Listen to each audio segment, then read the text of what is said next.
Hello friends, टमाटर की उन्नत सफल वैज्ञानिक खेती में आपका मोस्ट वेलकम है। और आज की इस वीडियो पर हम टमाटर की उन्नत खेती की A to Z जानकारी हम आपके साथ शेयर करने वाले हैं।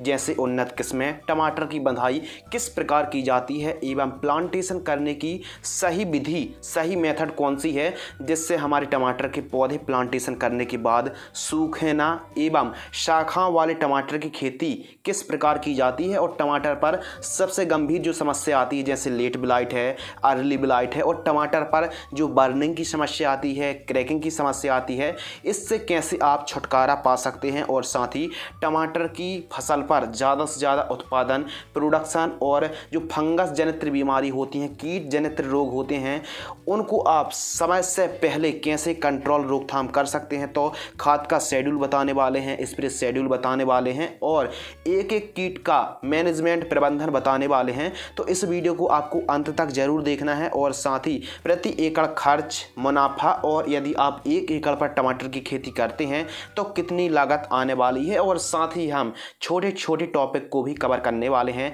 जैसे उन्नत समय, टेम्परेचर, खेत तैयार, ड्रिप इरिगेशन एवं मल्चिंग पेपर के साथ साथ नर्सरी तैयार करने की सरल आसान विधि कौन सी है। तो नमस्कार दोस्तों, मैं हूं आपका होस्ट एंड दोस्त शिव कुमार और भाई आप देख रहे हैं एडवांस एग्रीकल्चर यूट्यूब चैनल।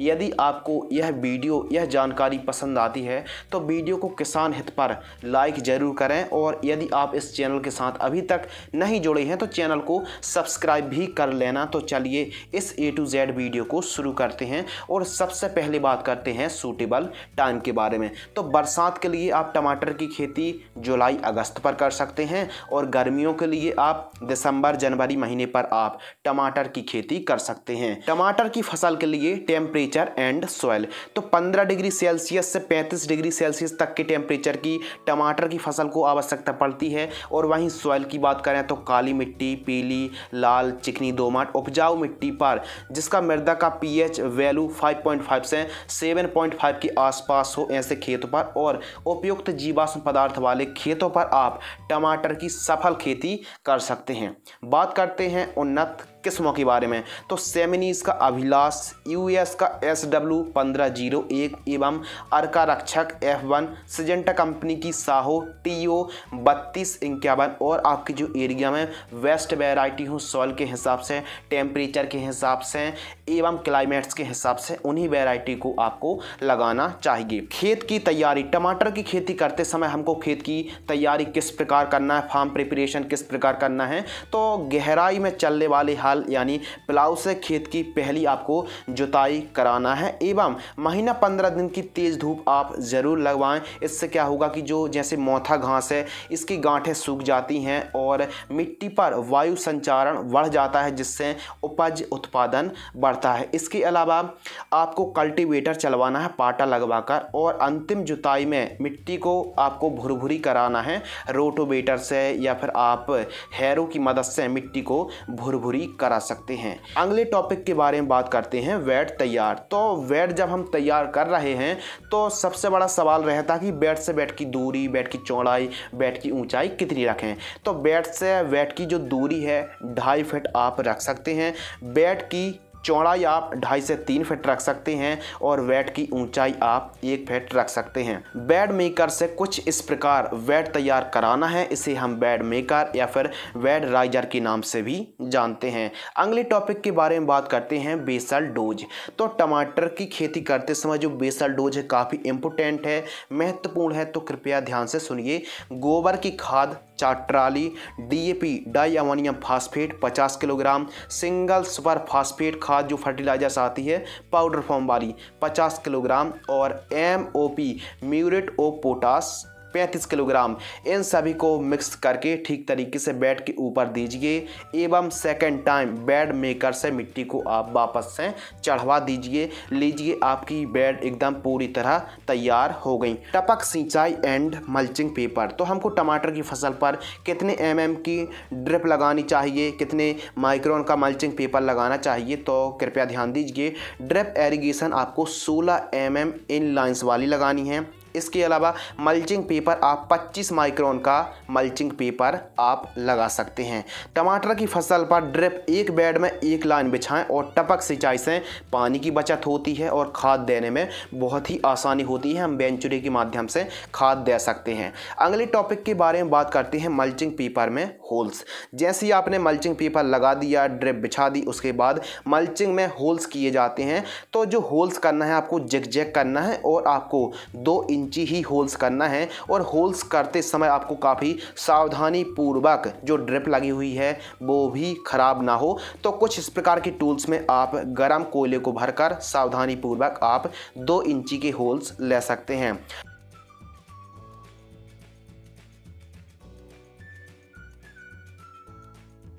अगले टॉपिक के बारे में बात करते हैं प्लांटेशन एवं प्लांट टू प्लांट डिस्टेंस। तो पौधे से पौधे की दूरी हमको, यदि आप जिगजैग प्लांटेशन कर रहे हैं तो 1.5 फीट के आसपास आप पौधे से पौधे की दूरी रख सकते हैं। वैसे टमाटर की प्लांटेशन पौधरोपाई सिंगल लाइन पर भी पौधरोपाई की जाती है और डबल लाइन पर भी आप प्लांटेशन कर सकते हैं।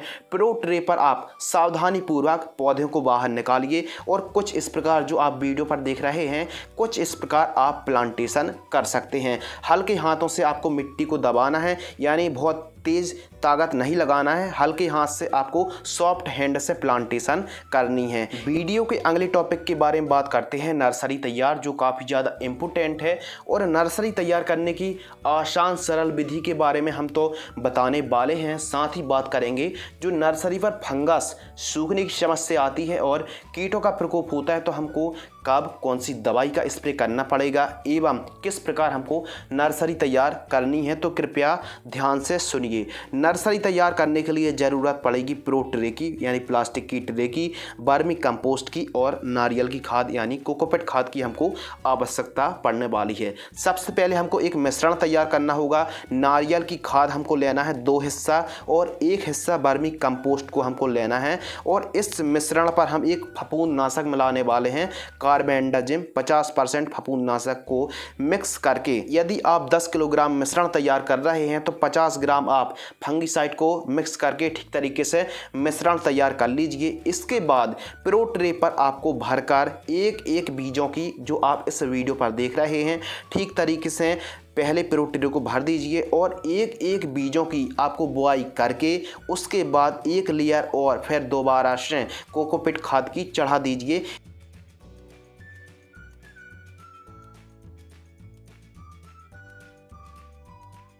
कुछ इस प्रकार 4 दिनों तक मल्चिंग पेपर पर पूरी की पूरी ट्रे को कवर करके कुछ इस प्रकार आपको रख देना है। इससे क्या होगा, एकदम गर्माहट जनरेट होगी एवं अंकुरण जल्द से जल्द हो जाएगा। 3 से 4 दिन बाद आप वापस से जो आपने तंबू खींचा है या फिर जो ग्रीन नेट खींचकर आप ट्रे को बाहर कर दीजिए और समय समय पर सिंचाई सुबह शाम करते रहिए। आवश्यकता अनुसार आपको सिंचाई करना है। और जो प्रो ट्रे हैं किसी भी एग्रीकल्चर फर्टिलाइजर शॉप में बड़े ही आसानी से उपलब्ध हो जाएगी। नारियल की खाद भी बड़े ही आसानी से आप खरीद सकते हैं फर्टिलाइजर शॉप से। नर्सरी 10-12 दिन की हो जाती है तो फंगस का प्रकोप देखने के लिए मिलने लगता है। तो फंगस के प्रकोप को यदि हमको रोकथाम करनी है तो कार्बेंडाजिम प्लस मैंकोजेब जैसे साफ पाउडर आता है 15 लीटर पानी में 15 ग्राम की दर से स्प्रे कर सकते हैं। इसके अलावा नर्सरी पर यदि कीट दिख रहे हों तो इमिडाक्लोप्रिड 17.8% या फिर थाइमेथॉक्सोन 25% इंसेक्टिसाइड को 15 लीटर पानी में 5 ग्राम की दर से स्प्रे कर सकते हैं। और यदि पीलापन जैसी समस्या आ रही है नर्सरी पर तो आपको एक हम सरल उपाय बताते हैं, सीक्रेट उपाय बताते हैं। NPK 19-19-19 घुलनशील खाद को लेना है 15 लीटर पानी में 15 ग्राम। इसको आपको स्प्रे करके तुरंत आप सिंचाई कर दीजिए। बहुत ही जल्दी हरी भरी आपकी नर्सरी हो जाएगी और तीव्र गति से जो जड़ें हैं वह भी डेवलप होंगी और ठीक तरीके से ग्रोथ बढ़वा लेगी हमारी टमाटर की नर्सरी। एवं जब 3 से 4 इंच की हमारी प्लांट की हाइट हो जाए तब हमको रोपाई यानी प्लांटेशन कर देनी चाहिए। इसके अलावा बात करते हैं पर एकड़ प्लांट्स और सीड्स की रिक्वायरमेंट। तो यदि हम सिंगल लाइन पर प्लांटेशन कर रहे रहे हैं तो 8000 पौधे की आवश्यकता पड़ने वाली है। और यदि आप जिग-जैग यानी डबल लाइन पर प्लांटेशन कर रहे हैं एक बेड पर तो लगभग आपको 15000 से 16000 पौधे की आवश्यकता पड़ने वाली है 1 एकड़ पर। तो आप जिग-जैग प्लांटेशन करें, और जिग-जैग यदि आप प्लांटेशन करते हैं तो 1 एकड़ पर 15000 से 16000 पौधे की आवश्यकता पड़ने वाली है। और पर एकड़ सीड्स रिक्वायरमेंट की बात करें तो 1 एकड़ पर हमको नर्सरी तैयार करने के लिए 80 से लेके 100 ग्राम के आसपास प्रति एकड़ की दर से हाइब्रिड सीड्स की आवश्यकता पड़ती है। टमाटर की फसल पर ड्रेंचिंग शेड्यूल। अब ड्रेंचिंग करना क्या ज़रूरत है टमाटर की फसल पर या नहीं? यदि आप मल्चिंग ड्रिप पर खेती कर रहे हैं, वैज्ञानिक तरीके से टमाटर की खेती कर रहे हैं, तो जैसे ही आप प्लांटेशन करते हैं तो जो हमारा पौधा है तुरंत जड़ें मिट्टी को पकड़ लें, तुरंत बढ़वार पकड़ ले हमारा पौधा, और जल्द से जल्द चाल पकड़े, बढ़वार पकड़े, तो उसके लिए आपको प्लांट ड्रेंचिंग करना कंपलसरी हो जाता है। तो सस्ते से सस्ती अच्छी ड्रेंचिंग हम आपको शेड्यूल बताने वाले हैं जो आपको कम से कम लागत पर बढ़िया रिजल्ट भी प्राप्त हो जाए और ज़्यादा पैसे भी खर्च ना हो। तो हम 3 ड्रेंचिंग बताने वाले हैं। फर्स्ट ड्रेंचिंग पौध रोपाई यानी TP से, ट्रांसप्लांट से टमाटर की फसल 2 से तीसरे दिन की होती है तो हमको ह्यूमिक एसिड 500 ग्राम, कार्बेंडाजिम 50% 500 ग्राम 400 लीटर पानी में घोल करके आपको प्रति एकड़ की दर से जड़ों के पास ड्रेंचिंग करना है। सेकंड ड्रेंचिंग, तो जब हमारी टमाटर की फसल TP यानी ट्रांसप्लांट से लगभग 6 से 7 दिन की होती है तो हमको वाटर सेल्युबल फर्टिलाइजर्स 19-19-19 500 ग्राम लेना है, और UPL कंपनी की साफ फफूंदनाशक 400 ग्राम लेना है। इन दोनों को मिक्स करके प्रति एकड़ की दर से 400 लीटर पानी में घोल करके जड़ों के पास आपको ड्रेंचिंग करना है। तीसरी ड्रेंचिंग यानी थर्ड ड्रेंचिंग, तो जब हमारी टमाटर की फसल पौध रोपाई से 10 से 12 दिन की होती है तो हमको लिक्विड ट्राइकोडर्मा 500 ml, एक फंगस है लिक्विड ट्राइकोडर्मा 500 ml, और 2 kg गन्ने का गुड़ लेकर 400 लीटर पानी में घोल करके हमको जड़ों के पास ड्रेंचिंग करना है। इसको स्प्रे नहीं करना है, इसको आपको जड़ों के पास पंप का नोजल खोलकर या फिर किसी प्लास्टिक की गिलास पर या फिर आप किसी भी डिब्बे पर 50 से 100 ml की दर से प्रति पौधे की दर से यदि आप ड्रेंचिंग करते हैं तो जैसे ही आपने प्लांटेशन किया है उसके बाद पौधे सूखेंगे भी नहीं, ठीक तरीके से चाल पकड़ेगी और हमारी जो फसल है ठीक तरीके से जोरदार ग्रोथ और वेजिटेटिव बढ़वार देखने के लिए मिलेगी। अगले टॉपिक के ऊपर बात करते हैं सिंचाई यानी एरिगेशन सिस्टम के बारे में।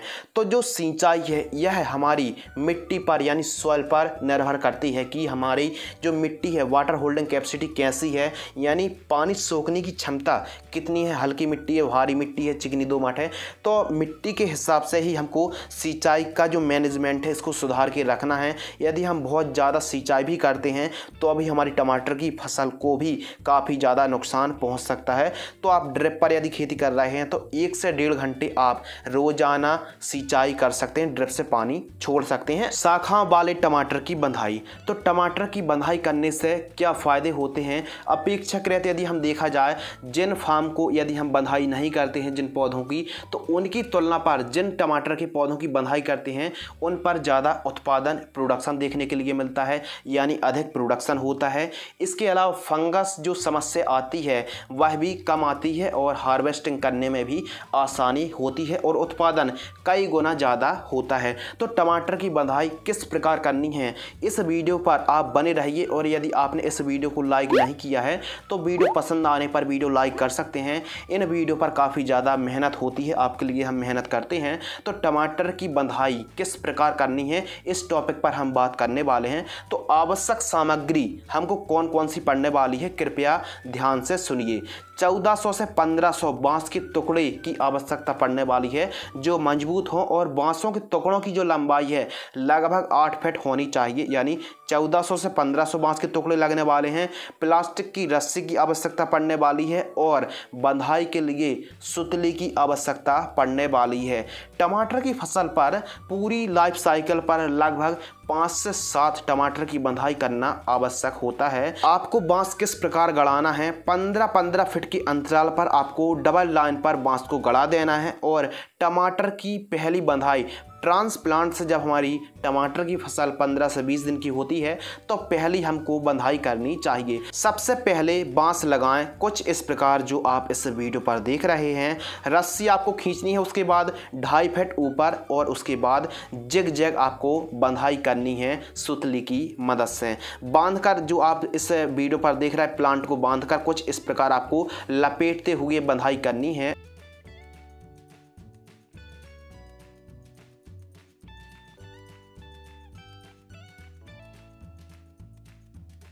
और ठीक इसी प्रकार 30 से 35 दिनों पर हमको दूसरी बंधाई करनी चाहिए।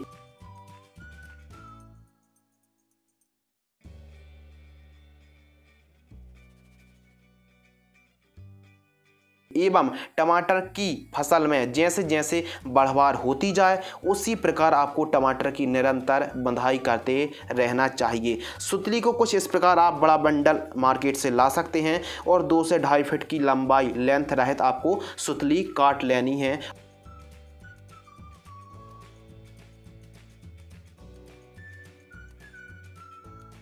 और आवश्यकता अनुसार आपको बंधाई करते जाना है और ठीक तरीके से फर्स्ट लेयर, सेकंड लेयर और थर्ड लेयर पर आपको जो रस्सी है जो आप इस वीडियो पर देख रहे हैं कुछ इस प्रकार टमाटर को सुतली की मदद से आप बंधाई कर सकते हैं। टमाटर की बंधाई करते समय सॉफ्ट हैंड से आप बंधाई करनी चाहिए और टमाटर के पौधे में वजन जैसे जैसे बढ़ता जाएगा ठीक तरीके से उसी प्रकार आपको टमाटर की बंधाई करते रहना चाहिए। टमाटर की फसल गिरे ना उसके लिए आपको मजबूत बांसों को ही लगाना चाहिए। हेलो फ्रेंड्स, बात करते हैं अगले टॉपिक के बारे में, स्प्रे शेड्यूल। तो यह जो स्प्रे शेड्यूल है टमाटर का अन्य वीडियो की तुलना पर थोड़ा सा हटके है, यानी जो बीमारी है, जो फंगस हैं, जो कीट हैं उनके अनुसार हम आपको रोकथाम कंट्रोल विधि बताने वाले हैं। इससे क्या होगा कि जो लागत है वो लागत कम लगेगी और किसान भाइयों को क्या स्प्रे करना है, कौन सी बीमारी पर कौन सा स्प्रे करना है समझने में भी आसानी होगी और स्प्रे करने में भी आसानी होगी, जिससे आपका जो पैसा है वो कम से कम खर्च होगा और आप उन्हीं स्प्रे को ले सकते हैं जो आपकी फसल पर, जो आपकी क्रॉप पर आवश्यकता है। तो चलिए हम डीपली आपको समझाते हैं। तो टमाटर की फसल पर लीफ माइनर आता है, सफ़ेद मक्खी, थ्रिप्स, एफिड जैसिड, फली छेदक और कई प्रकार की इल्ली, तंबाकू इल्ली, रेड माइट्स, नेमेटोड्स और रस चूसक कीटों का प्रकोप देखने के लिए मिलता है। तो सबसे पहले बात करते हैं, मान लीजिए टमाटर की फसल पर लीफ माइनर का प्रकोप है। तो लीफ माइनर के लिए आप एमामेक्टिन बेंजोएट 15 लीटर पानी में 8 ग्राम की दर से स्प्रे कर सकते हैं, या फिर आप ड्रिंचिंग कर सकते हैं, या फिर आप वोलियम फ्लेक्सी की ड्रिंचिंग कर सकते हैं। 200 लीटर पानी में 200 ml की दर से घोल करके आपको जड़ों के पास ड्रिंचिंग कर देंगे तो लीफ माइनर की समस्या से आप आसानी से छुटकारा पा सकते हैं। ये हो गई बात लीफ माइनर की। अब बात करते हैं सफ़ेद मक्खी यानी वाइट फ्लाई को आप कैसे रोक सकते हैं। यदि टमाटर की फसल पर इन केस वाइट फ्लाई दिखती है तो आप BASF कंपनी की सैफीना 15 लीटर पानी में 30 ml की दर से स्प्रे कर सकते हैं, या फिर आप एसिटामिप्रेड 20% SP इंसेक्टिसाइड 15 लीटर पानी में 8 ग्राम की दर से स्प्रे कर सकते हैं। यदि आपकी टमाटर की फसल पर थ्रिप्स, एफिड जैसिड का प्रकोप है तो आप इमीडाक्लोप्रिड 17.8% EC इंसेक्टिसाइड 15 लीटर पानी में 10 ml, या फिर थाइमेथोक्सोम 25% WG इंसेक्टिसाइड 15 लीटर पानी में 8 ग्राम की दर से स्प्रे कर सकते हैं थ्रिप्स, एफिड जैसिड की रोकथाम करने के लिए। यदि हमारे टमाटर की फसल पर फली छेदक का प्रकोप है तो आप डाव की डेलीगेट का स्प्रे कर सकते हैं 15 लीटर पानी में 12 ml, या फिर FMC की वैनबिया जिसमें संयंत्र नीलीप्रोल का कॉम्बिनेशन है 15 लीटर पानी में 15 ml, या फिर आप जो सजेंटा कंपनी की एम्प्लिको इंसेक्टिसाइड आती है 15 लीटर पानी में आप 8 ml की दर से किसी भी एक कीटनाशक का स्प्रे करते हैं तो फली छेदक की आप रोकथाम कर सकते हैं। अगला टॉपिक माइट्स की रोकथाम। तो टमाटर की फसल पर जैसे रेड माइट्स है तो मकड़ी की रोकथाम करने के लिए आप क्रिस्टल की एबासीन इंसेक्टिसाइड 15 लीटर पानी में 15 ml, या फिर धानुका कंपनी की ओमाइट्स इंसेक्टिसाइड आती है 15 लीटर पानी में 15 ml की दर से किसी भी एक का स्प्रे करते हैं तो मकड़ी की रोकथाम आप बड़े ही आसानी से कर सकते हैं। इसके अलावा बैक्टीरिया विल्ट यानी उकठा रोग, जो अचानक आप देखते हैं कि फलता फूलता पौधा पूरा का पूरा सूख जाता है तो बैक्टीरिया विल्ट की शिकायत हो सकती है। तो इसके लिए आपको स्प्रे नहीं करना, इसके लिए आप ड्रेंचिंग कर सकते हैं। रोको फंगिसाइड थायोफेनेट मिथाइल 500 ग्राम की दर से आप 200 लीटर पानी में घोल करके जड़ों के पास ड्रिंचिंग कर सकते हैं। या फिर बायर कंपनी की एलिट फफूंदनाशक आती है, 500 ग्राम 200 लीटर पानी में घोल करके आप ड्रिंचिंग कर दीजिए, बैक्टीरिया विल्ट की समस्या नहीं आएगी। अब बात करते हैं टमाटर की फसल पर काफ़ी गंभीर समस्या लेट ब्लाइट यानी पछेती झुलसा के लिए हम क्या स्प्रे कर सकते हैं। डूपॉन्ट कंपनी का इक्वेशन प्रो या फिर बायर कंपनी की नेटिवो, अमीस्टार टॉप फफूंदनाशक को, एक्रोबैट या फिर इन्फिनिटो फफूंदनाशक को आप किसी भी एक फफूंदनाशक को आप स्प्रे करके लेट ब्लाइट पर आप कंट्रोल कर सकते हैं। टमाटर की फसल पर नेक्स्ट फंगस अर्ली ब्लाइट, जिसे हम अंगेती झुलसा के नाम से भी जानते हैं, तो यह हमारी टमाटर की फसल पर सबसे पहले आता है जो आप इस फोटो पर देख रहे हैं। ये है अर्ली ब्लाइट। तो इसकी रोकथाम करने के लिए आप प्रोपिनेब 70% WP फफूंदनाशक यानी एंट्राकॉल को 30 ग्राम 15 लीटर पानी में स्प्रे कर सकते हैं। इसके अलावा इंडोफिल की मॉक्सीमेट 40 ग्राम या फिर कार्बेंडाजिम प्लस मैंकोजेब 40 ग्राम की दर से स्प्रे कर सकते हैं। या फिर कॉपर ऑक्सीक्लोराइड को आप 35 ग्राम की दर से 15 लीटर पानी में घोल करके आप स्प्रे कर सकते हैं। इसके अलावा बैक्टीरियल स्पॉट, तो बैक्टीरियल स्पॉट जो आप इस फोटो पर देख रहे हैं ये है बैक्टीरियल स्पॉट। तो बैक्टीरियल स्पॉट की रोकथाम करने के लिए आप चाहें तो कॉपर ऑक्सीक्लोराइड 40 ग्राम 15 लीटर पानी में घोलकर स्प्रे कर सकते हैं। या फिर धानुका की कोनिका 40 ग्राम या फिर स्ट्रेप्टोसाइक्लिन सल्फेट 2 ग्राम 15 लीटर पानी में आप स्प्रे कर सकते हैं। पाउडरी मिल्ड्यू की रोकथाम करने के लिए आप चाहें तो hexaconazole 5% EC insecticide 40 ml spray कर सकते हैं। या फिर आप टेबुकोनाजोल 25.9% को 20 ml 15 लीटर पानी में किसी भी एक को स्प्रे आप कर सकते हैं। क्रैकिंग और स्प्लिटिंग की समस्या आती है टमाटर के फल पर, जो क्रैक आ जाते हैं, तो उसकी रोकथाम करने के लिए आप बोरॉन को और कैल्शियम को छोड़ सकते हैं। अब ड्रिप से यदि आप छोड़ रहे हैं तो बोरॉन V20% वाली को 500 ग्राम और कैल्शियम नाइट्रेट को 3 किलोग्राम, इन दोनों को मिक्स करके ड्रिप से छोड़ सकते हैं। और चाहे तो आप स्प्रे भी ले सकते हैं, बोरॉन के साथ आप चेलेटेड कैल्शियम को ले सकते हैं। टमाटर की फसल पर बढ़वार के लिए उपाय, यदि हमारी टमाटर की फसल ठीक तरीके से बढ़वार ना पकड़ पा रही हो या फिर टमाटर की फसल की जो वनस्पतिक स्टेज है वो ठीक तरीके से ग्रोथ ना ले पा रही हो, तो बढ़वार के लिए आप सिजेंटा कंपनी की क्वांटिस 40 ml या फिर पोषक सुपर 30 ml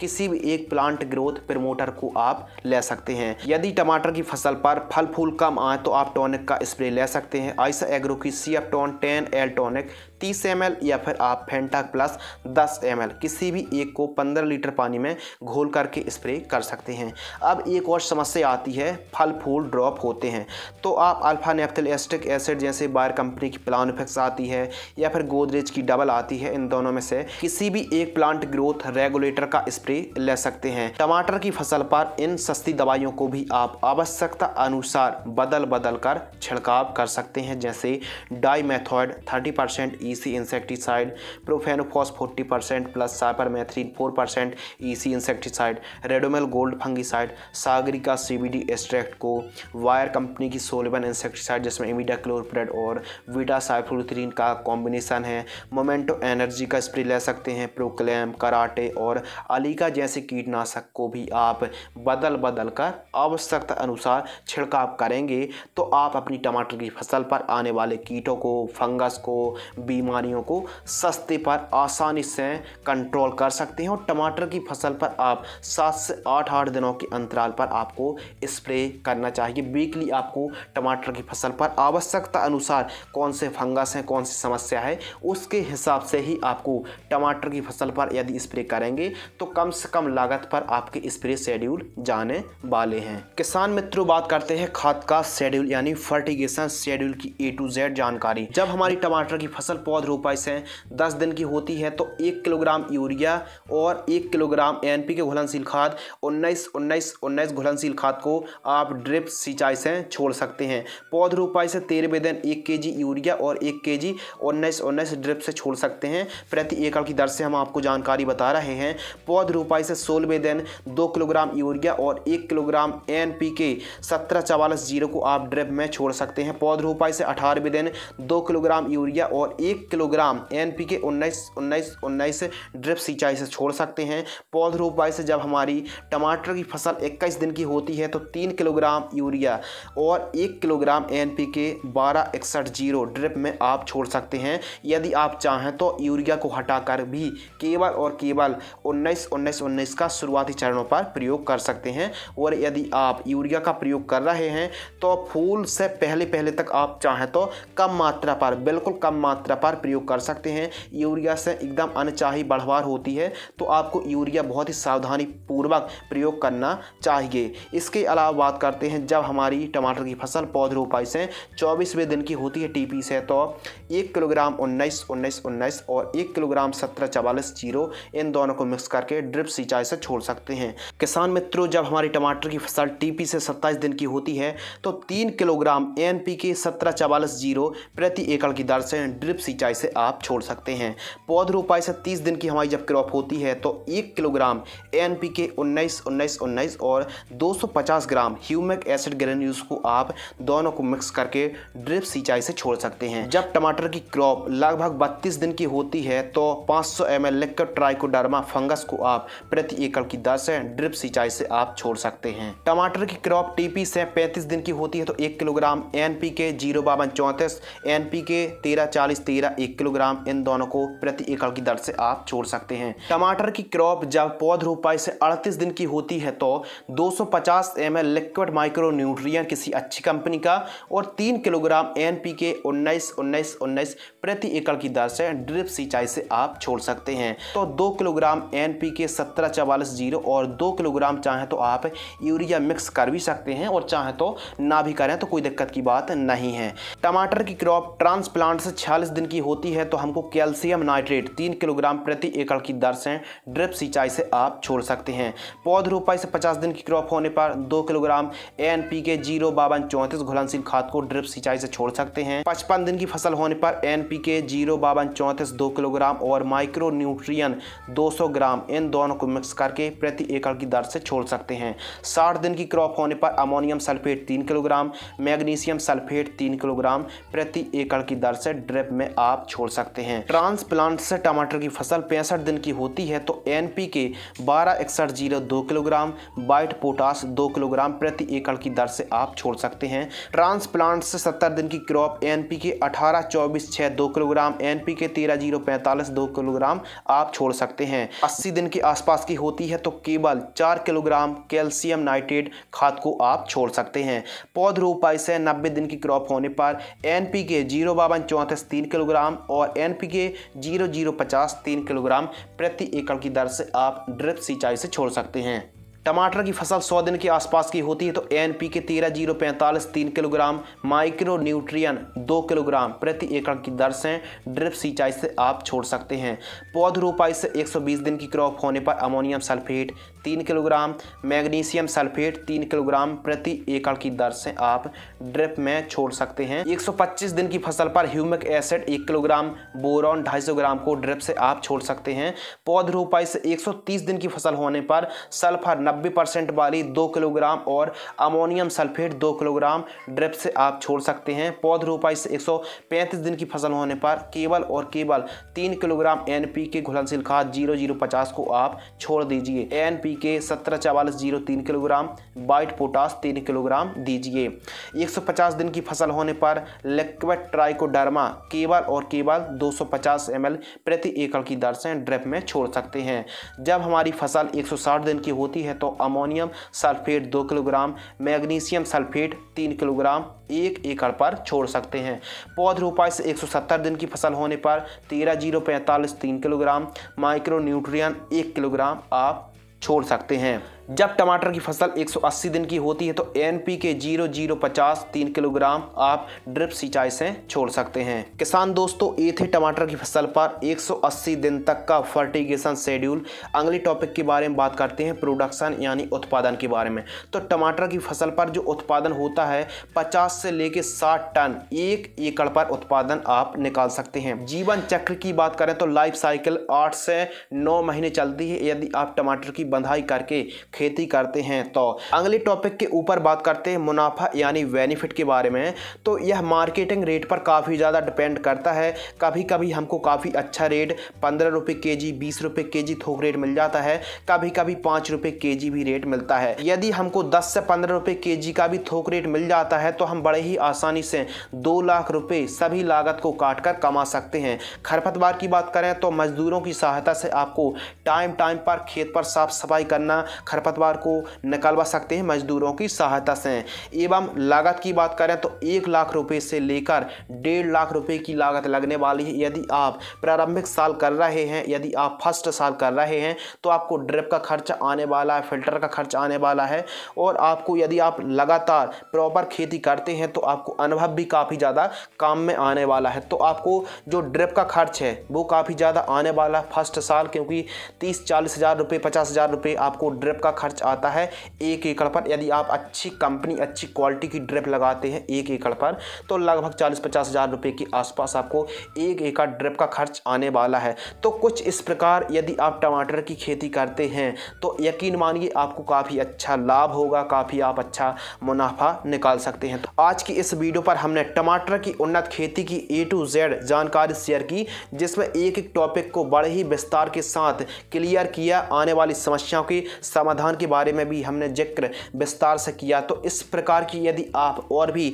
फसलों की जानकारी चाहते हैं तो ज़्यादा से ज़्यादा कमेंट करें, वीडियो को लाइक करें, इस वीडियो को ज़्यादा से ज़्यादा शेयर जरूर करें ताकि अन्य किसान भाइयों की भी हेल्प हो सके। तो मैं आपका होस्ट एंड दोस्त शिव कुमार, मिलते हैं कुछ और इसी प्रकार A to Z नई फसलों की नई जानकारी के साथ। और आप अधिक जानकारी के लिए आप हमारी वेबसाइट advancedagriculture.in पर भी विजिट कर सकते हैं। आप हमें सोशल मीडिया हैंडल पर भी फॉलो एंड फेसबुक पेज को लाइक कर सकते हैं, लिंक आपको डिस्क्रिप्शन में मिल जाएगी। तो मिलते हैं कुछ और नॉलेजेबल, ज्ञानवर्धक और इम्पोर्टेंट जानकारी के साथ। तब तक के लिए धन्यवाद, नमस्कार, जय जवान जय किसान।